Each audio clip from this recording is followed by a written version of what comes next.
Hello, this is Bill Webb, aka Billy Indiana. Today I'm going to do a 3x3x3 review for After the Empire by Gray Fox Games. It was created by Evan Halbert and Ryan Mock, and this is a tower defense game. I'm going to tell you 3 things I love about this game, 3 things I think either I didn't care for or other players might not, and give you at least 3 recommendations for other games with a similar feel and design. So let's get this one to the table and check it out.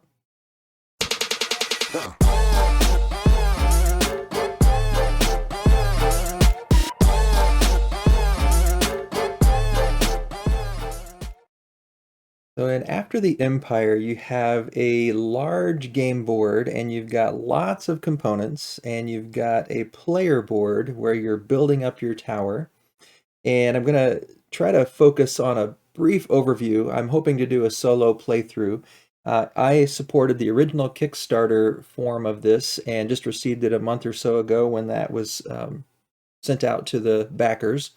And it didn't have a formal solo version in it, but I was able to contact the creators about a solo version that they've been testing and playtesting, and they sent a PDF that I could print, and then I just put them in little sleeves here as cards, and I want to do a playthrough of this. Now, I know they recently had the GameFound crowdfunding project to do a reprint of this because it's been so successful, and it has an official solo variant that you can order. And so probably on the Gray Fox Games website, eventually you'll be able to order that as well. And so I'm planning to do a playthrough, and I'll talk about all the details today. I just want to give you kind of an overview. I'm not going to talk about all the components because there are so many, but I also did an unboxing. So if you're curious to see that, you can check out my unboxing video. I'll put a link over here on the video here so you can check it out. But the basic idea is you're focusing a lot of your attention on the development of your castle. And you can see I have one here that's sort of part way developed. This would be what it might look like some way through the game. You start with an all wooden castle and no turrets, but as you go, you can convert the wood to stone walls, and you can convert or add turrets, and then either build wooden ones and convert them to stone, or directly build stone turrets. And these little cubes on top show the sort of strength of those castle features. So this wooden turret only has 1 cube, so if it gets damaged one time, then it's on the brink of destruction, and if it gets damaged again, it's removed from your castle. And it's the same way with all these features. Now, at the end of every round, you look and see how many of the features that you started the round with are still intact. So right here I have 4 turrets and 4 walls. That would be 8 points. But during the attacks, and there's going to be this band of invaders coming, and the band of invaders is going to be attacking my soldiers and the mercenaries that I hire and destroying my castle. And I might lose a turret or a wall. I might get sacked and have a lot of damage done to the castle. So I'm trying to figure out how I can best defend it, both by structural improvements and providing enough soldiers and mercenaries to defend it against those hordes of invaders that are going to be coming, increasingly so over the flow of the game. There's on the board, as well as the castle and castle parts, you'll be adding the soldiers and mercenaries to it. So here you can see you've got these red soldiers, and so you're going to start with a few, and you're going to be able to hire more as you go. You can hire mercenaries as well. The mercenaries, though, you have to hire every round. These little blue soldiers. I think in the retail version, all of these soldiers are cubes instead of little figurines. But the blue ones are the mercenaries, and you have to hire them every round. But you don't have to feed them because they leave at the end of the battle. The soldiers, you have to hire them, and then you also have to feed them. And then you're going to have these purplish-colored invaders coming. And so this is who you're defending against. And there's also going to be these green invading archers. So the kind of purple color and the green color are the invaders coming, and then the red and the blue are the ones that you're using to defend. Now we've got these victory tokens here, and they're on the board here. I'll explain those a little bit later. We've got these shields that you can use to defend your fields, because on your player board, you start with 4 fields. And you probably can't see it real well on this, but on one side it shows 2 baskets of bread, and on the other side it shows 1 basket. And you start off with 1, but you can upgrade and sow more seed and make it a more fruitful field. But when army invaders come in, they damage the field unless you have one of these shields on it protecting it. And when they get damaged, you put these little flame tokens on it to show, hey, that's been damaged. And so if you have a level 2 field and they come through and damage it, it goes to level 1. And then when it gets damaged as a level 1 field, you just put flames on it to show they've burned down your crops. Another thing on the board here is the places you can place workers. You can see I've got 3 workers up here to start the game, and I'm going to gain some as we progress through the game to have potentially up to 5. And if I get sacked, I'm going to add one of these gray workers to help me out, another villager that's going to come in for a round to help me sort of recover from being sacked. But I can use those workers as, this is a worker placement game as well, so I could place a worker here in the granary so I could sow more seed and improve my fields or protect my fields with a shield.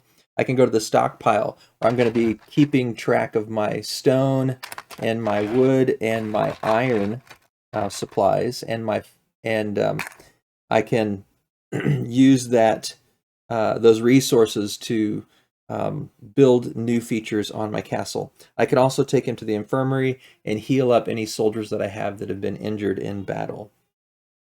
All right. We're also going to keep these food tokens over here. So usually you keep your stockpile of stone and iron and wood over here beside the resources, and you keep your food piles here, these little yellow food tokens.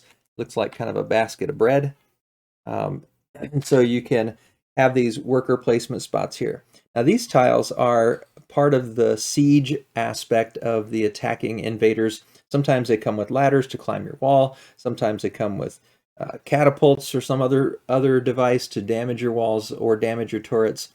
And so those tokens help you determine whether or not they're coming with those kinds of extra war features to attack. And so those are the primary components. You've also got cards. These are the invader cards, and you're going to have some face up and some face down. I'll talk about that in a minute. These are the siege cards. You're going to have 1 per round and saying whether there's a siege engine of some sort.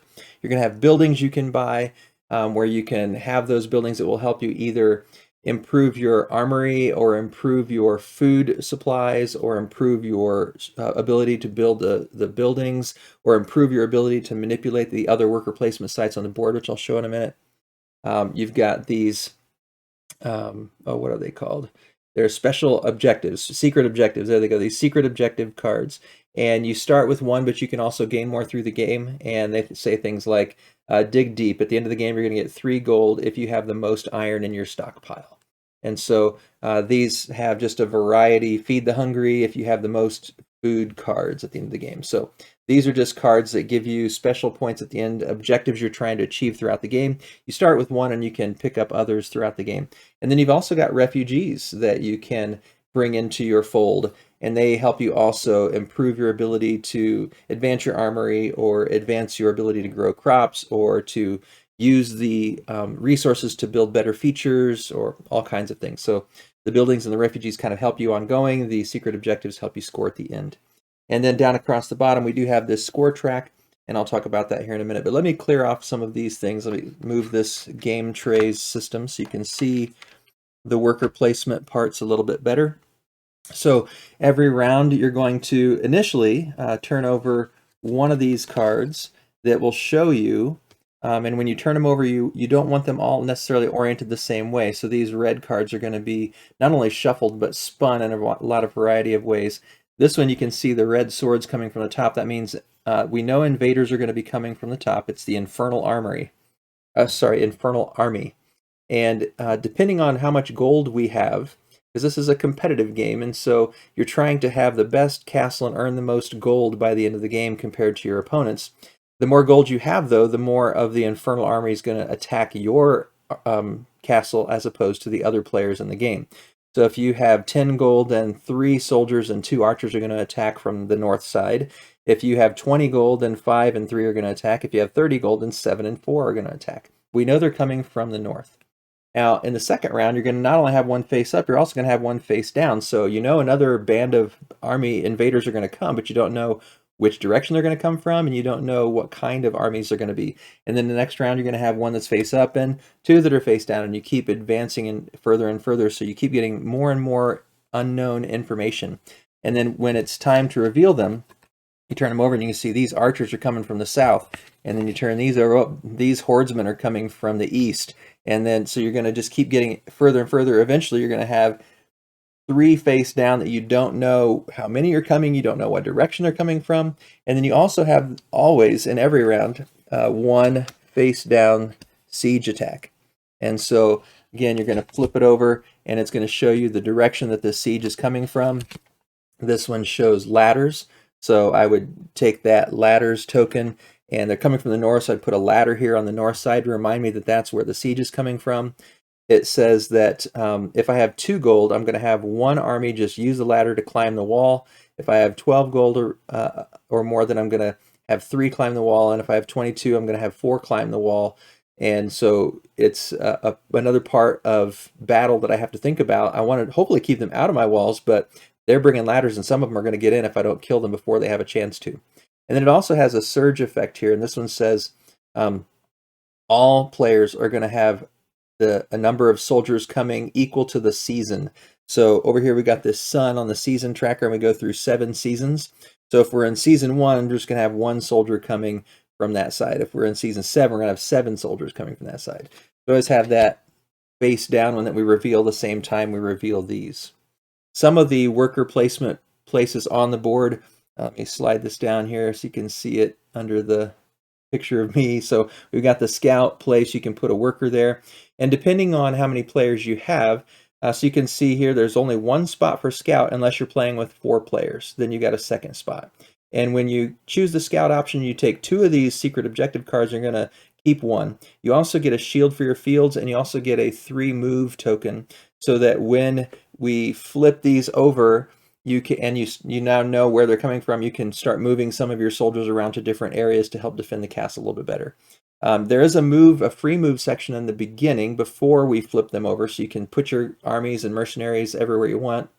But then once they flip over, you have to use move tokens to adjust those strategies. And then after the archery round, then you can move them again to respond to what happened in that first round of battle. Another one is the traveling merchant, and you can see in 1 or 2 player games there's only 1 spot, but in a 3 player game you got an extra spot, and in a 4 player game you got the extra spot. And here you can, with your money, buy different resources like iron and wood and food and stone, or you can take your iron and your food and you can sell it for money. So you can sell iron for 4 gold and 3 food. Then over here on the buildings, you're going to have these face-up buildings to choose from. And at the end of the round, so you're always going to banish this one, and people have an opportunity to slide down, and you're always going to have an opportunity to choose from those 3. And some of them are worker placement positions, and some of them are just options for you to build or improve your setting. All right, let me move some of this around here and then talk to you about a few more features. I've slid a couple things around here and can show you a little bit more about the board. Like the buildings, there's also this place for refugee cards, and you're going to have a couple of them face up that you could come, and you got 2 different players, regardless of player count, could choose to hire refugees. There's only ever 2 showing, and at the end of the round, this one's going to vanish, that one's going to slide over if it's still there, and then put a new refugee there. Their cost is in the corner. They usually cost some combination of food and money, whereas the buildings usually cost some combination of different wood or stone or iron, things like that, and sometimes money as well. But they all have value. So these refugees, this prospector is worth 1 gold at the end, and the arrogant noble's worth 2. Over here, the merchant guild is worth 1 point, the church is worth 2, and this old cellar's worth 1. So they have value for you at the end of the game, as well as the feature or the advantage they give you during the game. Then there's also a place where you can tax your followers in your kingdom. And so for 2 player, only 1 person could do it per round, then 3 and 4. You get either 4 gold and a mercenary or 5 food. And then you can come over to the mercenary camp, where you can, there's a place here for a player and a place here for a player. You get 2 on this side if you're playing with 3. You get another one if you're playing with 4. You can spend gold to hire soldiers or mercenaries there. You can go to the quarry and get some more stone, the wood mill and get wood, the mine and get some more iron. And then over here we've got the player order. And so I've just shown like a 2-player game. I've only played it solo in 2 players so far. But here the red player is going first and the green player is going second, and that's determined by the position on this gold track. So whoever's in last place in gold is going to go first in player order, and you'll be kind of leapfrogging each other throughout the game, depending on whether you're spending gold or receiving gold. But the person who's furthest back goes first. And then on the season track, like I said before, the sun marks the 7 seasons that you're passing through. When you get to season 3, then we each get another worker. And we get to season 6, you each get your 5th worker. And at the end of each season, you look to see if you had the not been sacked. So if your castle has not been sacked and you have the most gold on the gold tracker, you're going to win these banners worth victory points as well. So the first couple rounds are just worth 1 victory point, and then the next 4 rounds are worth 2, and the final round is worth 3. So you want to have less gold so that you can go first, but you want to have more gold at the end so that you can earn these banners. So there's that tug of war of, this round, do I want to end up in last place so that I can go first, or do I want to end up in first place so I can get victory points for having the most gold when I survived a siege invader attack? So there's some nice things to balance there to see if you're going to earn these victory points as we go or keep earlier in play order. Now, you may think, well, won't you just always want to stay behind until the end when they're worth more points? And that's part of the strategy. But there's also this little catapult here. And so in the first round, the catapult starts at 0. And so as you're looking at how much gold you have and how many invaders are going to attack, you're going by where your crown's at. But you may both spend money down to the point where neither of you have any gold. And so there's not going to be much attacking going on in that round. However, in the second round, the catapult moves to here. And so then 3 is the minimum for every player. Regardless of where your crown is, everyone's considered to have at least 3. Then it moves to 6, then 9, then 12, then 15, then 18. And so by round 7, everyone is considered to have at least 18 gold, even if they're clear back here on the tracker. When you're evaluating how much the invaders are going to attack, you go by where the catapult is if the player markers are behind it. So there's a mechanism there to keep players from just sloughing. There's also, I've got the green and the red out here. There's meeples for blue and meeples for purple. There's reference cards or player guides for each person. On the one side, it shows the round structure and construction costs. And on the other side, it shows the combat system and in-game scoring process. So those are the components of the game. If you want to see them in more close-up, then you can check out my unboxing like I mentioned before. And if you want to know more detail, I've definitely glossed over. There's a lot going on here, but I've definitely glossed over a lot of it. So if you want to see more about how the game plays, keep an eye out for that solo playthrough I hope to be posting here in the next week or so. So let's get to the actual review part. What are the 3 things that I really love about this game? What are 3 things I didn't really care about or could see players not enjoying? And then some recommendations of other games that give me similar vibes or similar feels to this.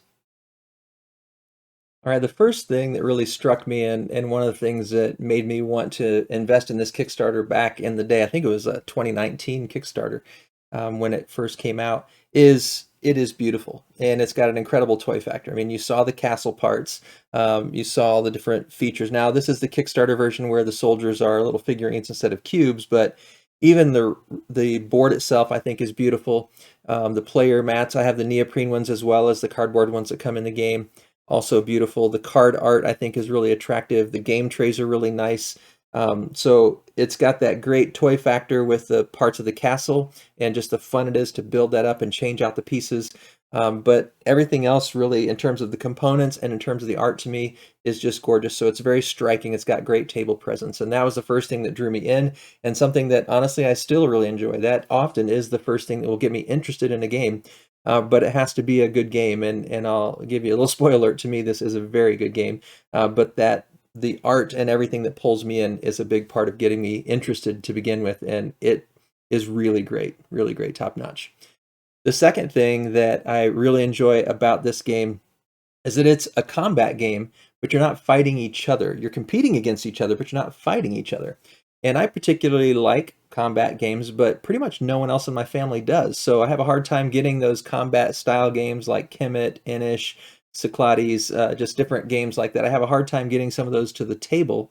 And this one is one, though, that because it doesn't rely on the head-to-head combat, I can get my wife to play because she enjoys it. You're not fighting each other, you're competing more as in a race, but you're fighting in a third party, this unknown AI, these invaders and siege armies that are coming.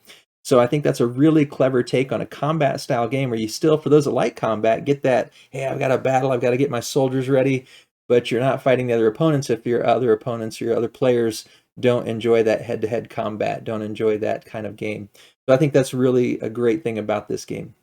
And the third thing is really what has sold me on it and what is making this game very rapidly rise in my ranks of top games of all time, and that is that there are so many great mechanisms that work so well together here. I love worker placement, and this has the worker placement. And it's an expanding worker placement. At the beginning of the game, you all have the same spots on the board, but if you buy certain buildings, then you're going to have other opportunities to have worker placement positions off your board. Plus, you've got the worker placement positions on your player mat.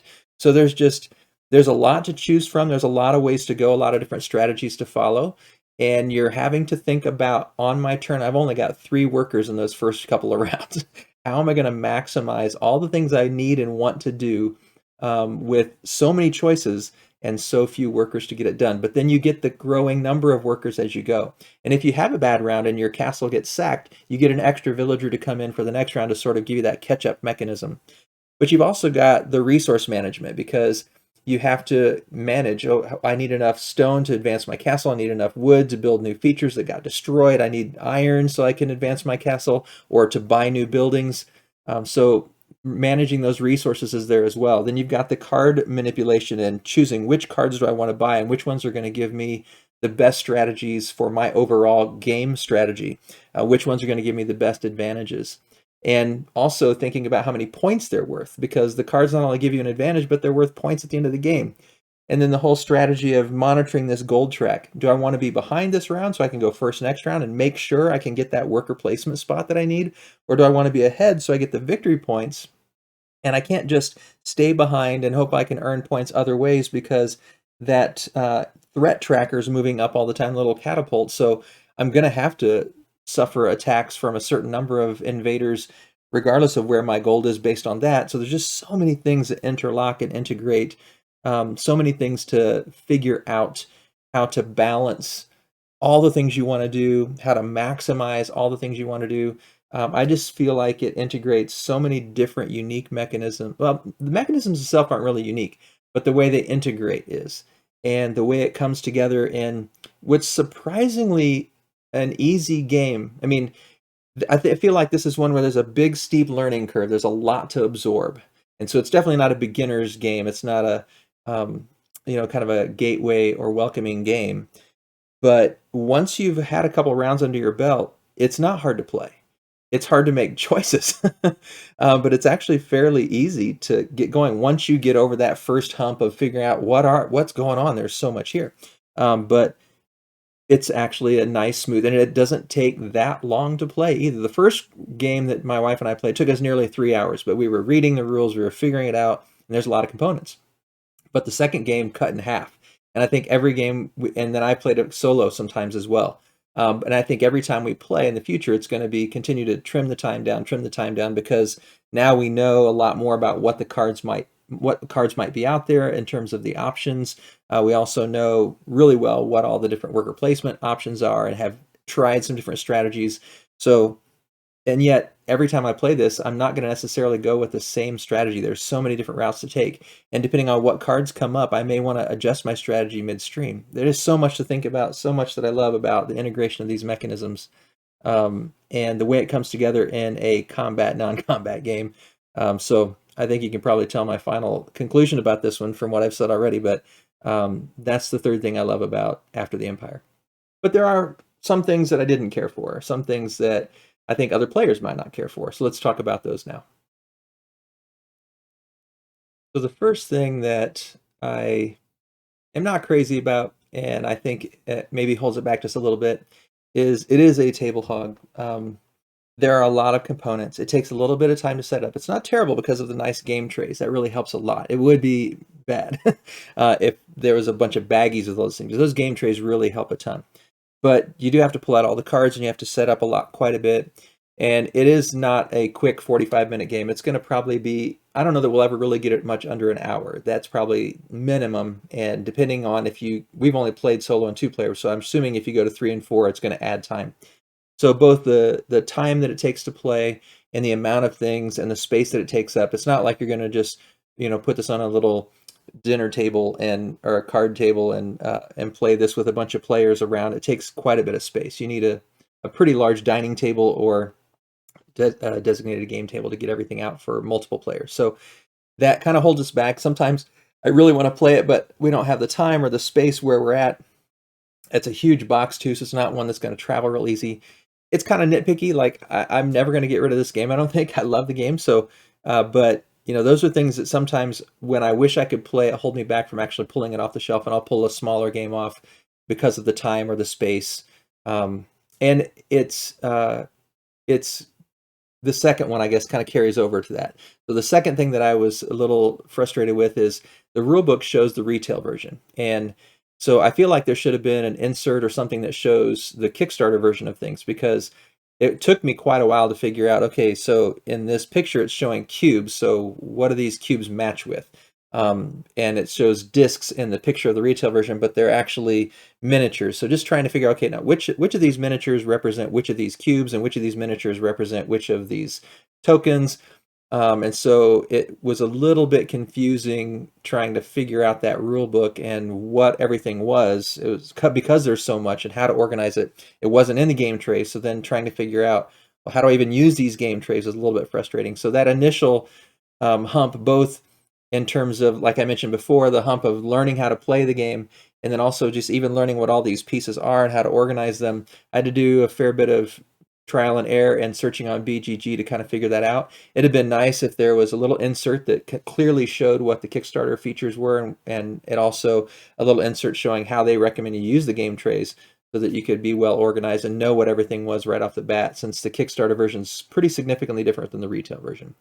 The other thing kind of along with that rule book, not so much in the rules themselves, but like I said, just explaining the features and stuff. Not super crazy about the player card here, this reference card for the players. It has some good information on here, but some of it's a little too vague and some of it's a little more detailed than it needs to be. I feel like maybe it could be reworked. So I'm anxious to see how. I'm not going to probably buy a second edition when it comes out in the future because I love this edition, but I'm interested to see maybe the rule book improvements might come out. There's a few things that are a little bit hazy in there, but it wasn't bad. Had a lot of really nice examples. And then these, I think, could be reworked to make them a little bit more helpful. But again, kind of nitpicky things.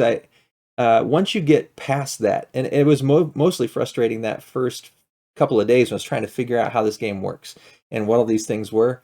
Once you've got the flow of the game down, you don't even need this too much, although there are a lot of steps. So like I said, this is not a welcoming game or a gateway game. There's a lot going on, and the combat system is not simple. It's not overly complex, but there's a fair number of steps. And the first couple of games, it took us a while to, okay, now we got to do this, now we got to do that. And so there's a few things. In fact, I just realized last night when I was researching to make this video that as many times as we've played it, we've been playing one rule wrong the whole time. And I think it's explained accurately in the rule book, but it's kind of just a small little sentence that I think maybe it could have been explained a little more clear about how the turrets work. All along, we've only been applying the turret to one side or the other. You had to choose which side, but it seems like from the way I read that sentence in the rule book, you actually apply it to both sides when you're figuring out combat. So we've been sort of shorthanding ourselves and making it harder on ourselves, I think, if I understand the rules. So there's just a few little vague things in the rule book, but it's overall not bad. So that's the second thing. The rule book and the player guide, I think, could be just a bit better. And then the third thing, again, these are all nitpicky. It's not so much about the gameplay. It's about the organization and the communication, the clarity of the content. I feel like some of the content features, the food ones, I don't know why this bothers me. My wife makes fun of me, but these little food things, they don't look like food to me. I mean, if I stop and recognize, okay, I guess it's supposed to be a basket with food in it. And they don't look anything like the other cubes, the stone and the iron. It just seems odd to me. I don't know why that bothers me. It shouldn't. They function perfectly fine. And I actually, on their GameFound second printing, I purchased the food cubes because now I'll have ones that are in cube shape and look more like the other features. It's a silly thing, but that's one thing that stood out to me. It took me a while to even figure out what they were. But then the other thing is the colors. And let me switch back to the other view here just for a second. The colors of these, because you're all sharing the same. You have your own colored meeples, the red, green, purple, and blue. But for the soldiers and mercenaries and for the invaders and archer invaders, you're sharing these same things. And I'm not sure why they chose red and purple. These, especially for someone that's got maybe not great vision, color vision. And then I know red green is also a common color vision issue. So they've got two shades of red and green. I feel like the colors maybe could have been a better choice. And then there's an expansion in the Kickstarter. I have it in the other one here. The captain of the guard is also a little red figurine that looks just like your regular soldiers. So I actually took a marker and just painted the base black so I could tell it apart. Again, if that would have been a little bit larger than all the other ones or a different color. So just a couple little component things that in terms of color choice, not in terms of the quality or their usage at all. So again, all three of my things a bit nitpicky, but I like the game so much. You know, it's a little bit hard to come up with anything about the gameplay itself that I didn't enjoy. I guess the only thing about gameplay, like I kind of mentioned in the previous one, is the combat is a little bit difficult to get used to. There's just a lot of steps, at least from our gaming experience. So that was a little bit of a hurdle too. So those are the three things I either didn't enjoy or could see other people not liking about After the Empire. Now, what are some recommendations I have? So to be honest, this was really hard to come up with recommendations because there aren't any games in my collection much like this. So I had to really sort of think outside the box a bit. My first one is Catan games. Not necessarily this one, it's just the one that I have right now, Catan Histories Merchants of Europe. I'm mainly thinking of original Catan or Cities and Knights or Traders and Barbarians. And I don't have Cities and Knights or Traders and Barbarians. But what made me make this connection was in the Catan games, you're building up a community. You're building settlements and turning them into cities. You're managing knights in some versions. And so you're trying to build things up and improve them, just like you are here trying to build up and improve your castle. And then there's this outside force, the robber, the barbarian, and they're coming in and impacting potentially everybody in the game, like the invaders are coming in and potentially attacking and hindering everybody in the game. So that made me remember Catan. I haven't played Catan in a while, but especially if you have the Cities and Knights, Traders and Barbarians, that outside force coming in and potentially harming everyone kind of reminded me of the way you got these outside forces coming in here. The second one is also, again, kind of a tangent. I'm not sure how well it relates, but just like you're building up a castle in After the Empire, in between two castles of Mad King Ludwig, you're also building up a castle, and you're trying to think about how you can connect those bits and pieces. There are cards for points, like there's cards for points here. So not a lot of connections, but I just thought of it right away. I've been playing this one a lot lately, and I thought of the castle development and how you're trying to make your castle better and better by putting things just in the right spots and earning points and scoring at the end based on how you put things out, and having those cards, the bonus cards in this game, that are worth points at the end as well. So maybe pretty tangential, but if you like castle-themed games, here's another castle-themed game. And then the next one is, again, kind of different, but here's my connection: Above and Below. The Above and Below game, Near and Far, those kind of games, they have a much more narrative-driven type storyline. But the thing that made me recognize this one or think of this one is it does have kind of a worker placement-ish. You've got your player board, and you're deciding, I want to use these villagers to do this function or that function or that function. So it's kind of like a worker placement-ish thing. And then there's also some unknown, like in here you've got that imperfect information. You don't know where the invaders are coming from, some of them. You don't know where the siege is coming from or how many. When you go down and explore the caverns underneath the ground, the below and above and below, you don't know what's going to happen, and you don't know necessarily, well, how many of these villagers should I take with me?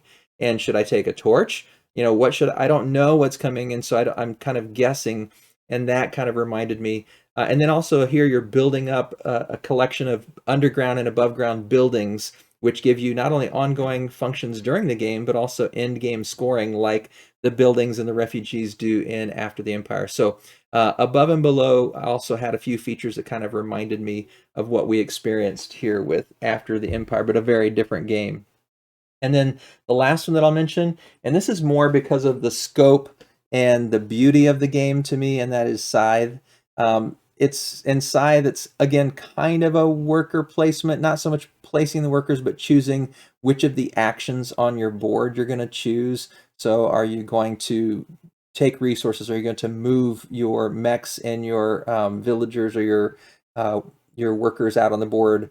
And so, and then just the scope, the big board, and moving around and playing the cards that you get for combat. And this one is more head-to-head combat, but it's not combat driven. So I also think this one, if you don't just like that, attack, attack, attack, attack combat, depending on who you play with, probably Scythe is not going to be that attack, attack, attack. You're going to maybe have 1 or 2 combats a game.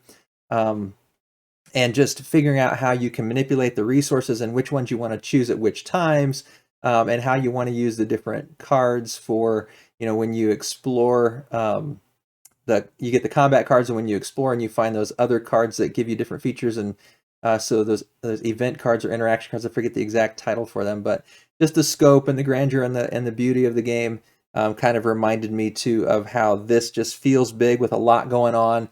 But once you kind of get the flow of it, it's not that hard to play.